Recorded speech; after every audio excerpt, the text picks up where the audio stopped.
Story தான்.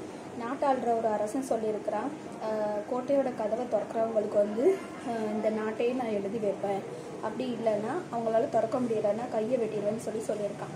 அப்போது அங்கே இருந்த மக்களில் ஒருத்தன் மாத்திரம் நான் போய் திறக்கேன் அப்படின்னு சொல்லி முன்னாடி வந்திருக்கான். ஆனால் போய் திறந்த வந்து அந்த கதவை தள்ளுன உடனே திறந்துருச்சு தான். எப்படி?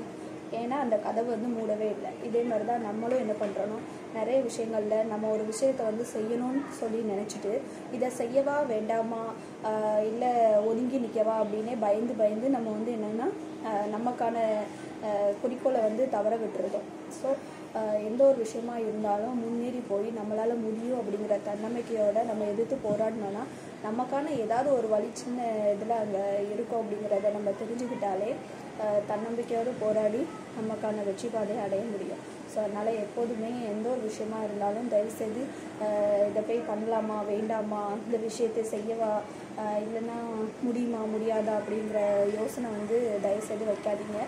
அதனால் முடியுங்கிற தன்னம்பிக்கை எப்போதுமே நமக்குள்ளே இருந்துக்கிட்டே இருந்துச்சுன்னா நமக்கான வெற்றி பாதையை எந்த ஒரு சுச்சுவேஷனாக இருந்தாலும், எந்த ஒரு பிரச்சனையாக இருந்தாலும், எந்த ஒரு தடங்கள் இருந்தாலும் அதை வந்து கடந்து நம்மளால் சாதித்து காட்ட முடியுங்கிற கான்ஃபிடென்ட் நம்மளுக்குள்ளே தன்னால் வரும்.